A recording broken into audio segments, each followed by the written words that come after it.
ready?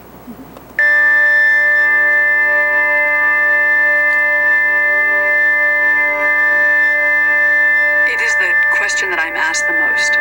Why did I stay? Why does any woman stay? And for the life of me, I can't understand why people are obsessed with it, because to me it's so obvious. Why does anybody stay with somebody that they love?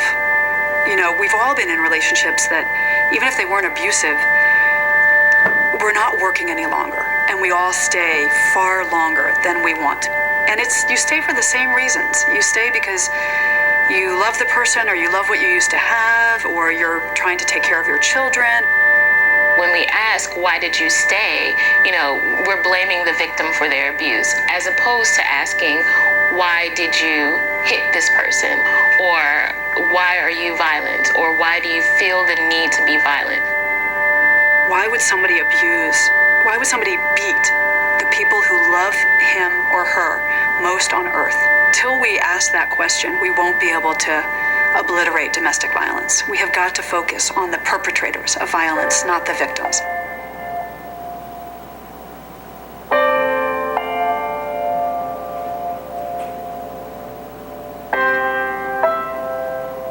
It's cliche, but he really was Prince Charming. He was very kind and sweet and nice. I left what I was doing to come and be with him, and I was alone with him. I didn't have any friends or family in the area.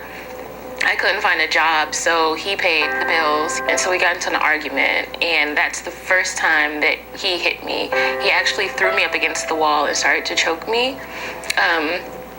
And I didn't really understand what was happening, because he was not that person all this time. And so when he finally let me go, I thought it was something I did. I wasn't thinking to run.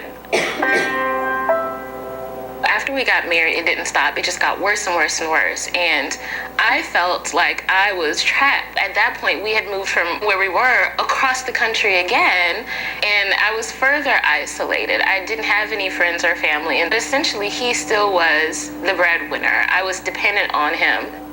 So if I left, what was I gonna do? Where was I gonna go? How was I gonna take care of myself? I felt like no one would understand, and I felt like no one would care. The first full-out physical attack was 5 days before the wedding. Part of me knew I had to leave him right then, that I couldn't marry somebody who had done this. But then this other part of me said, but wait, it was one time, and I told myself he'd never do it again, that I was sure he was very sorry, and I didn't leave. I married him.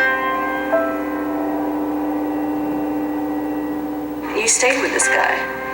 Yeah, I didn't have a choice. I mean, he told me, and I absolutely, that's the part that always, it's so interesting to me.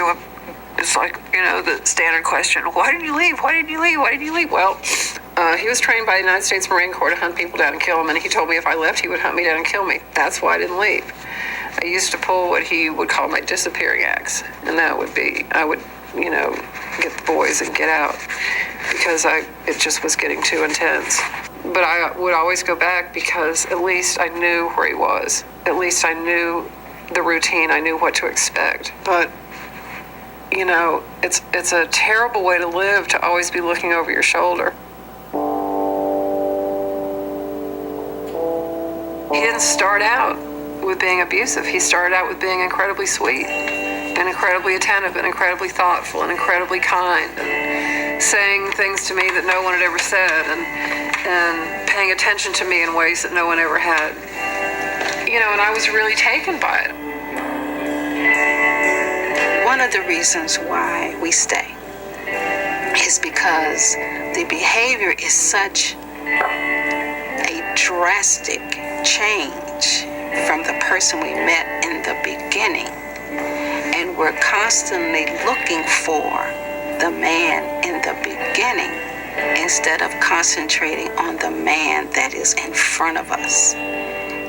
Once I understood that, then I made the decision, I gotta go. This is not the same man I married. I mean, I love him, but he's going to kill me.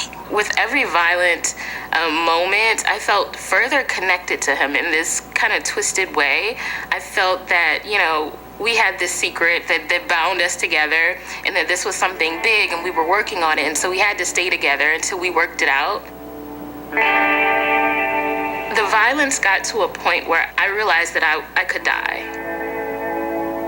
I had to create a plan. I had to figure out where I was going to go and how I was going to get there and who I was going to reach out to for help if there was any. I was scared. I was afraid that he would find me. I was afraid that he would be so angry that I left, that he would come after me. I couldn't just get up and walk away. And it was the most terrible feeling to know that I could leave and I still couldn't leave because I was bound by this psychological trap that I thought was love, that wasn't love.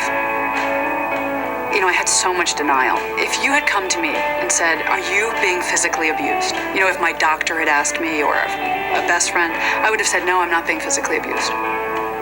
You do feel isolated and you keep a lot of secrets. You keep a lot of secrets in your heart, in your home, in your head. I stayed because I believed him when he said he wasn't going to do it again. I stayed because I didn't have anywhere to go. I didn't have any money. I didn't have access to any resources. I stayed because my religious community convinced me that I couldn't get divorced because God would hate me. I stayed because I loved him. I stayed because he was the love of my life, and I wanted to believe that love could conquer all, including abuse.